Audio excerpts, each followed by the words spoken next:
They were sent in last and usually didn't come back on the black volcanic sands of Yuma. The U.S. Marines had no choice but to deploy the most terrifying weapon in their arsenal, flamethrowers. But while they could clear bunkers and caves, the men carrying them paid the ultimate price. Most didn't survive longer than 4 minutes. This isn't just the story of a weapon, it's the story of hell on earth and the men who stepped into it willingly. Recently declassified records and survivor accounts reveal what really happened when fire met stone on the bloodiest island of the Pacific War. Before we talk about fire, we need to talk about stone. Iwo wasn't just any piece of land, it was a black, jagged scar in the Pacific Ocean, barely 8 square miles of volcanic rock steaming with sulfur, wind blasted and dead. There were no trees, no rivers, no shelter, but to the U.S. military this island was priceless. Located exactly halfway between the Marana Islands and the Japanese mainland, it sat along the critical air path that B-29 superfortress bombers flew during bombing runs on Japan. If America could take it, they'd gain a desperately needed emergency landing site and a launch point for fighters to escort bombers, but if they failed, it would become a graveyard. The Japanese command saw this coming months in advance, and what they did to prepare defied all logic. Under orders from General Tadamichi Kurabayashi, they didn't simply dig trenches, they transformed the island into a death trap. They carved over 11 miles of tunnels through the island's core. Command bunkers, mortar nests, machine gun pillboxes, and supply stations were buried into the mountainside, reinforced with steel and concrete, and hidden so well even aerial reconnaissance couldn't detect them. The objective was simple: bleed the Americans until they broke. Kurabayashi, unlike other Japanese generals, knew the Americans would eventually win, but he was determined to make them pay so heavily for every inch that the U.S. might think twice about invading Japan itself. His strategy was to delay, ambush, and sacrifice. There would be no last-ditch charges, no suicidal banzai screams, just silence, traps, and death from below. And so by the time American Marines landed in February 1945, they weren't walking onto an island. They were walking into a volcano designed to kill them slowly. On the morning of February 19, 1945, the U.S. unleashed one of the heaviest pre-invasion bombardments of the war. Naval guns pounded the island for days, while bomber planes dropped tons of explosives, cratering the earth and painting the sky with fire. But what they didn't realize was they were bombing ghosts. Most of the Japanese soldiers weren't in trenches or visible bunkers. They were deep underground, untouched and waiting. Then came the landing. Waves of Higgins boats dropped thousands of Marines onto the black shores, but this beach wasn't like the ones in Normandy. The sand was volcanic ash, fine, soft, and sticky. It swallowed boots, jammed tank treads, and slowed movement to a crawl. There were no trees to hide behind, no rocks for cover, just flat blackness and sky. At first the silence was eerie. For over an hour there was no gunfire. Some Marines thought the bombardment had worked, others were more suspicious, and then just as the beach was full, it started. From hidden pillboxes and camouflage slopes, the Japanese opened fire with everything they had. Pre-sighted artillery exploded in the surf, machine guns rat across the sand. Mortars landed among the landing craft.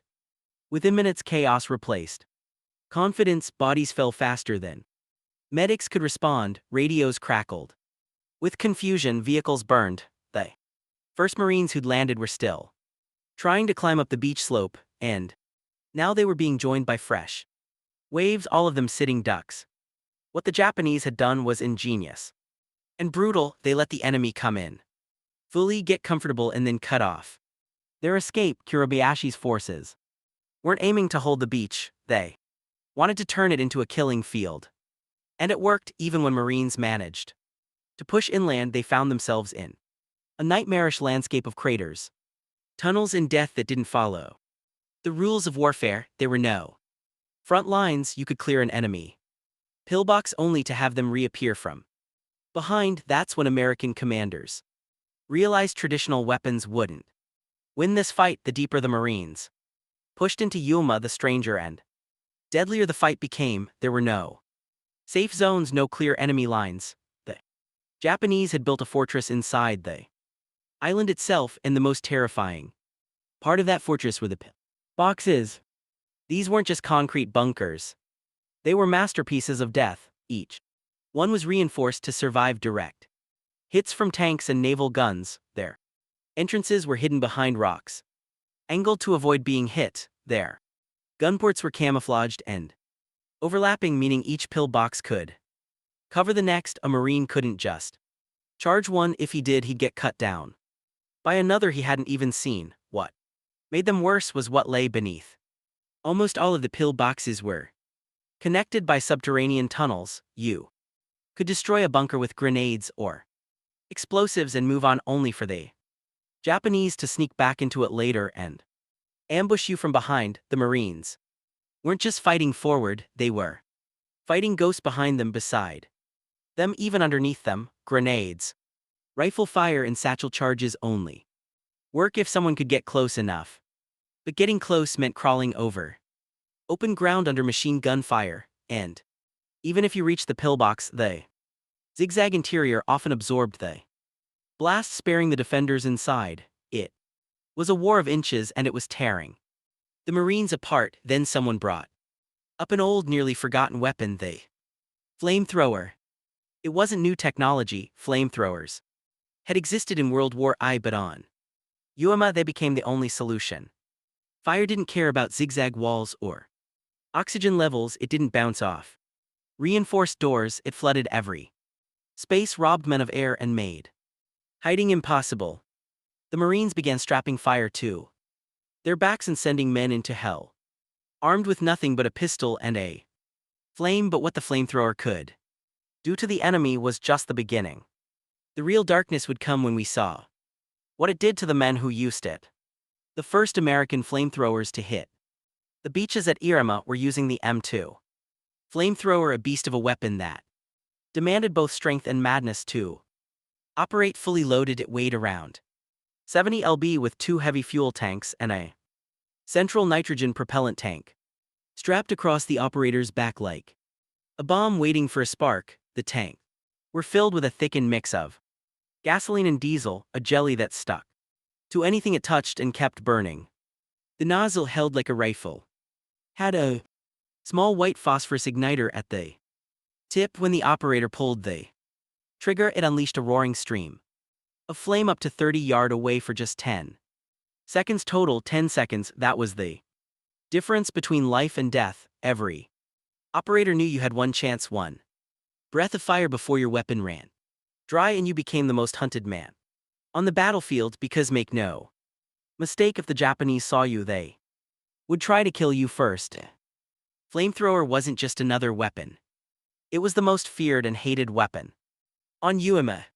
From the moment it spat fire, every enemy rifle, grenade, and mortar zeroed in on its operator. Japanese soldiers called them demons, and their commanders issued direct orders to eliminate them at any cost. Flamethrower operators were often ambushed, shot on sight, or worse, captured. That, more than anything, terrified them. One Marine later recounted watching a fellow flamethrower trooper charge a cave, aim his weapon, and have it misfire. Before he could retreat, two Japanese soldiers grabbed him and pulled him into the darkness. For 2 days, Marines nearby heard his screams. Then they stopped. There was no rescue. That's why flamethrower men often begged their squadmates to shoot them if they ever got captured. They knew what would happen, and even if they survived, many never talked about what they'd seen, the sound, the smell, the memory of what fire did to human beings in enclosed spaces. Carrying that burden literally and mentally broke men. Even those who survived the war came home with nightmares that never left. The flamethrower wasn't just terrifying because of what it could do, it was terrifying because it forced a new kind of moral reckoning. You weren't shooting someone from 300 wide, you were burning them alive at 30 ft, and while most flamethrower operators said they were simply doing their duty, many also admitted years later that they never truly came to peace with it. The M2 didn't just shoot fire, it created an inferno that reached over 1,000 degrees F. Inside caves and pillboxes, it vaporized the air, it consumed all oxygen in seconds. The heat and lack of breathable air caused near-instant collapse. Some post-war medical studies claimed victims likely lost consciousness before feeling pain. Others weren't so sure, but to the men who used it, it never felt clean. It never felt right, one operator described the moment he cleared a pillbox with fire. When he climbed inside after the smoke cleared, what he saw made him vomit. He sat outside in silence for an hour before his commanding officer ordered him back into action. There was no time for emotions, no space for guilt. And then there were the tanks themselves, highly flammable, heavily targeted. Some Marines thought a single bullet would cause the tanks to explode in a fireball. That was entirely true. The fuel was pressurized, not rigged like a bomb, but it didn't matter. Just the idea that one misstep could turn you into a human torch was enough to haunt every step. The real horror was psychological. Flamethrower operators, after witnessing what their weapon did, often refused to use it again. They begged to be reassigned. Some threw up before missions, others confessed decades later. They never told their families what they had done. The flamethrower worked. It saved lives by ending impossible standoffs, but it also broke the men who used it. And when the Marines realized they were losing operators faster than they could replace them, they turned to something even more terrifying than a man with a flame strapped to his back. The answer to the carnage wasn't more men, it was more metal. As the casualty rate for flamethrower operators soared past 90%, commanders made a chilling but effective decision: put the flame inside a tank. The result was the M4A3R3 Sherman, a standard medium tank modified to replace its main gun with a flamethrower. It became known as the Flame Sherman, and when it arrived on Iwo Jima, everything changed. Where the backpack M2 could shoot 30 yards, the Flame Sherman had a range of nearly 100 wide. Where a Marine had 10 seconds of fire, the tank carried 300 gal of fuel, delivering multiple bursts across an entire battlefield. And most importantly, it had armor. It could get close to bunkers and caves without being shredded by machine gun fire. But that armor wasn't invincible. Iwo Jima's terrain was soft volcanic ash that bogged down treads and made easy targets. The Japanese knew that if they could take out the flame tank, they might turn the tide of a battle, and so every flame Sherman became a target the second it opened fire. Suicide charges, hidden mines, explosive traps, these tanks were priority kills. Their crews, often trapped inside for hours, risked being incinerated in a second if the wrong shell hit the right spot. But they went forward anyway. Tank crews coordinated with infantry, who provided cover fire. Regular Shermans flanked them for support. The Flame Shermans would roll up to the front line, angle toward a tunnel entrance or bunker, and unleash a torrent of fire so intense it melted steel and glass. Their psychological impact was devastating. Entire enemy positions surrendered at the sight of them. Others simply fled into the smoke. Some Marines described it as watching hell break open. And yet, for all the horror, they worked. Without them, the island might have never been taken. And for one Marine, Herschel Woody Williams, his mission with the flamethrower would become the stuff of legend. February 23, 1945. The same day the iconic flag was raised over Mount Suribachi, a different battle was raging below the mountain, where the terrain didn't offer hope or symbolism, just death. That's where Herschel Woody Williams, a quiet Marine from West Virginia, was handed what many called a suicide mission: destroy a series of pill boxes that had pinned down his entire company. Multiple Marines had already been killed trying. No one wanted the job. Woody said yes, with 4 fellow Marines assigned to cover him, 2 of whom would die within minutes. Woody began crawling across the volcanic ash, flamethrower strapped to his back under withering machine gun fire. His target, concrete bunkers Fortified with steel and rage, the Japanese had dug them in deep and positioned them to create overlapping kill zones. Any approach was met with immediate coordinated bursts of fire. But Woody moved with a strange calm, ducking behind ridges and shell craters. Choosing his moments, he snuck up on the first pillbox, found a narrow slit in the air vent, and shoved the nozzle in. Then he pulled the trigger. A blast of fire tore through the bunker, followed by screams and then silence. He didn't pause. Woody turned and moved toward the next, then the next. In between assaults, he sprinted back to the rear line to grab another fully loaded flamethrower, as the fuel on each M2 only lasted seconds. By the end of his run, he'd cleared 7 enemy positions single-handedly.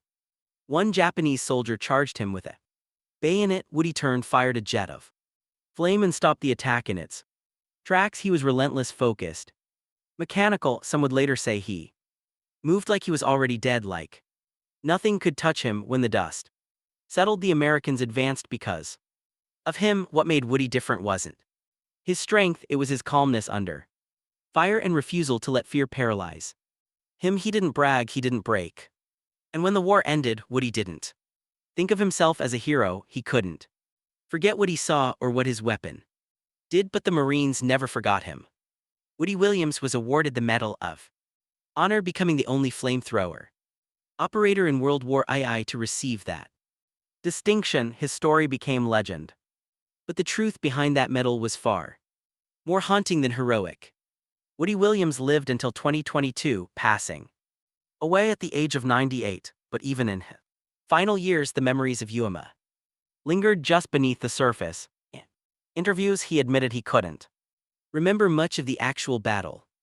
Likely a defense mechanism, a way for his mind to protect itself. What he did remember were the faces of the Marines who didn't come back, the friends who had laid down their lives to give him just a few more seconds, the ones whose names were etched in stone while he walked among the living. I've never considered myself a hero, Woody often said. The heroes are the ones who never came home. His humility masked a deeper torment. Even decades later, Woody wrestled with the moral weight of what he'd done. His weapon didn't just kill, it incinerated. It didn't just eliminate threats, it erased them, and for all the strategic value, it left scars on both the enemy and the operator. Woody never glorified the flamethrower, he respected its necessity, but he mourned its reality. And he wasn't alone. Flamethrower operators from the Pacific War rarely spoke of their role. Many refused to tell their families what they did. Others lived in isolation, consumed by guilt or crushed by trauma. Veterans groups reported disproportionately high rates of alcoholism, depression, and even suicide among former flame troops. It was the weapon that did its job too. Well, psychiatrists who studied combat trauma in the post-war years noted that those who used flamethrowers experienced moral injury more deeply than others. They weren't just taking lives, they were extinguishing them in ways that felt unnatural.